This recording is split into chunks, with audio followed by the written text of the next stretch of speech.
What's going on, Salt Strong Nation? I just wrapped up a real fun day of red fishing here along this shoreline, and I'm going to be sharing some tips today and even showing you guys all the footage from on the water day, all the fish that were caught, the retrieves, everything, to help you learn a little bit more about what you should be doing to feel out where fish are going to hold on shorelines in the fall. So let's go ahead and hop into some of the catch footage from today so you guys can start picking up some tips. All right, so coming up on the first shoreline over here, as you guys can see, it's foggy as all get out over here.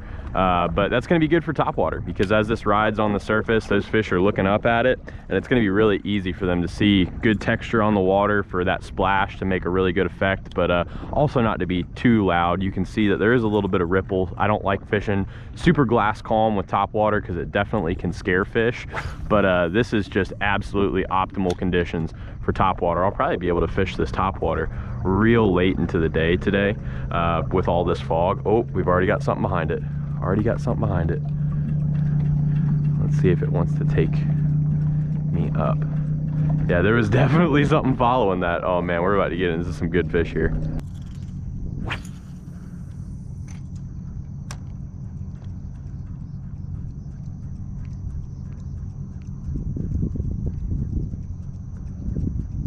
That's a red. There he is.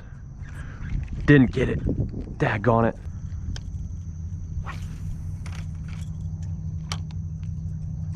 Should be something hanging out near that. Oh, yep, there's definitely something hanging. There he is. Hanging out near that grass.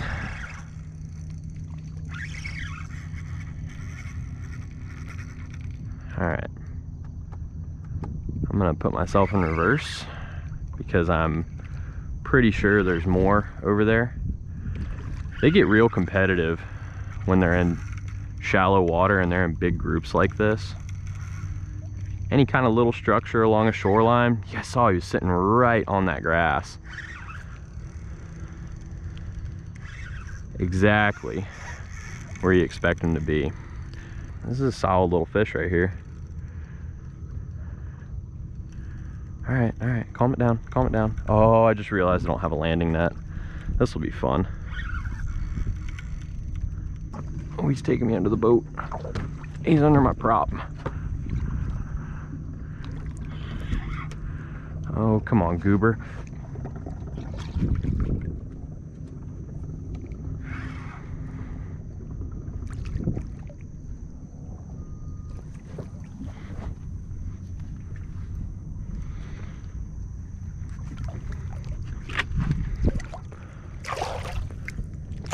Easiest way to grab a red if you don't have a landing net, right behind that gill plate.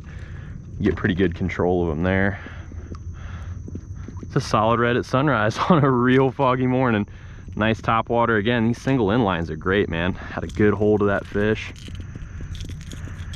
It's a male. He's croaking all kinds of crazy. Easy unhooks. Get him right back in the water. Let's go get some more.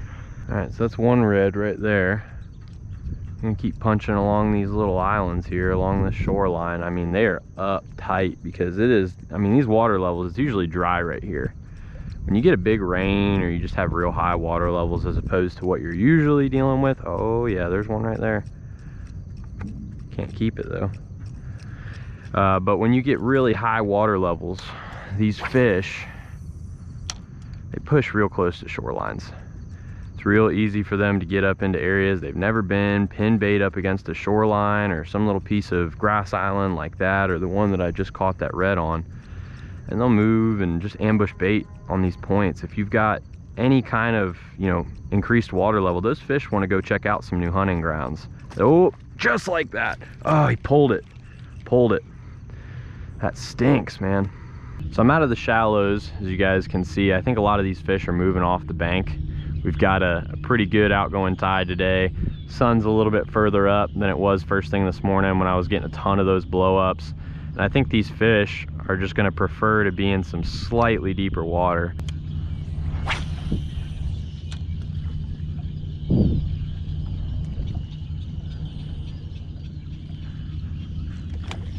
There's one.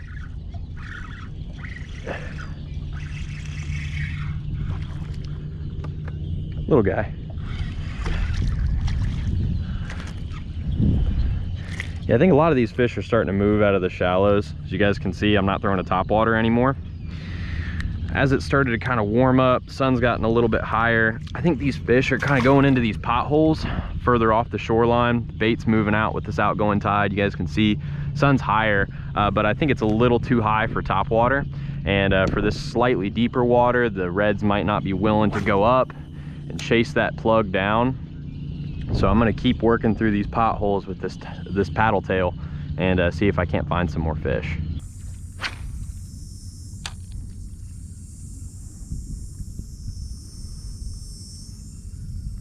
Ooh, big red right there just shot off. See where he was holding? Right there. Not right on the shoreline. Just a little bit further off of it.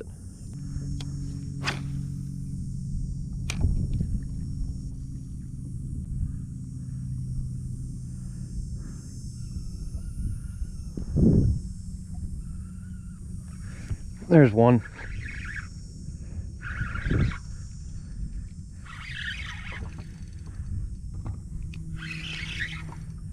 Wonder if he knows he's hooked yet. Oh yeah, now he knows. I'd like to try and get away from this area because there's definitely more fish over here. All right, I got eyeballs on him. There he is. Oh, he's got a buddy near him.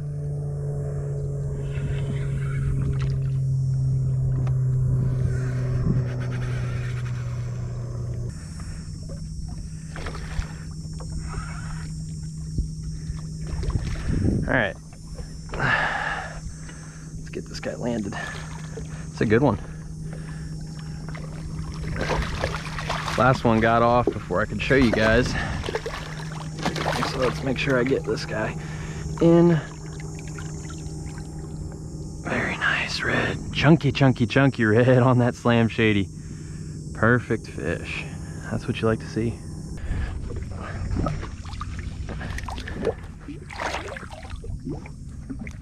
All right, I think I managed to get away before I scared that whole school off, but that fish had a buddy with him when he came to the boat. If I'd have had another rod ready, I probably could have gotten him.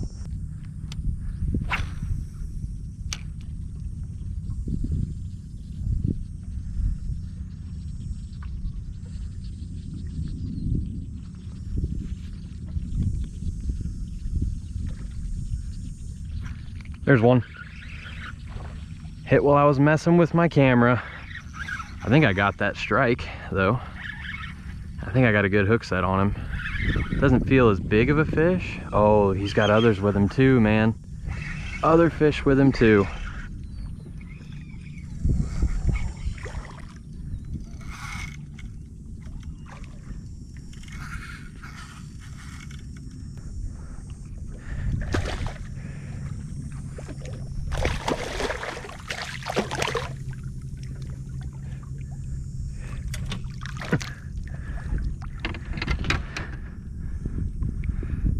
Easy peasy on the slam shady.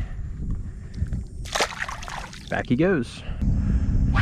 So we've seen it here all morning, but I just rolled over a giant school of mullet. This is a really important part of fall, is that wherever you're fishing, you should see a pretty good amount of mullet. Now, it doesn't have to be the giant schools that you guys have probably seen on drone footage or things like that, but just a really good ample amount, not spread out groups of 1 or 2 mullet.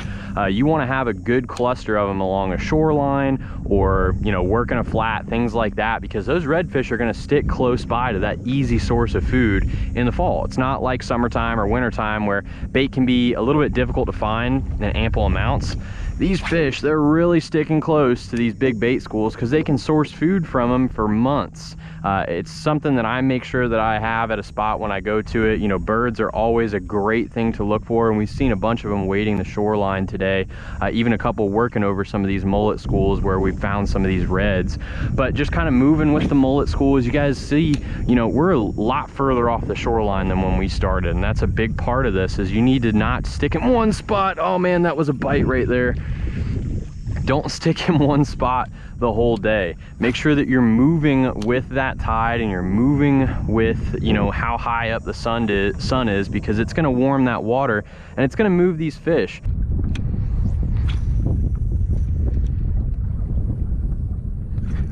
There we go. There's one right there. Look at how far out we are from the shoreline. We started the day like literally fishing right up on it. Now these fish are quite a ways off of it, but they're hanging in these potholes out over here. And it's really just because it's gotten a little bit warmer, that tide's dropped out a little bit more, but that all factors into where you should be fishing when you go out. If you do the same thing over and over again, you keep burning shorelines and you keep hitting the bank and you're really not finding fish, you should probably push out. But good news is these paddle tails are really great for figuring out where the fish are at different depths if you're not 100% sure. And you can work the shallows just as easily as you can the deeper water. You just need to change your retrieve up. I've just been sticking with the constant retrieve, but if I'm working some deeper water, I'm gonna jig it a little bit more, but that's really what's been paying off for these fish today.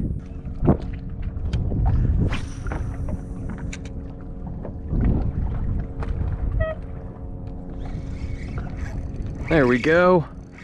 Hadn't even finished setting my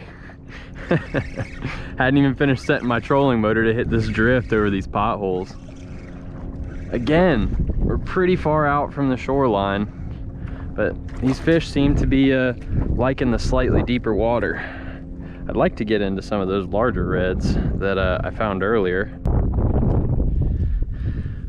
But a fish is a fish, and I'm not gonna complain. See you, bud.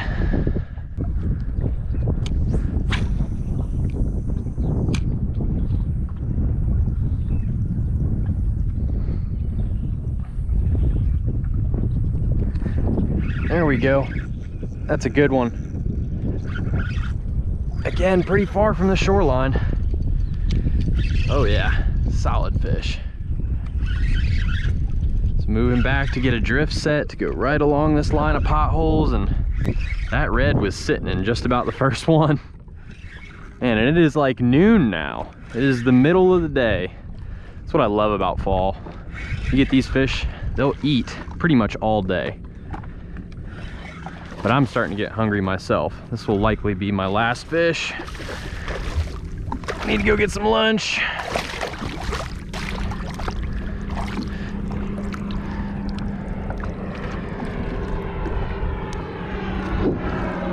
There we go again.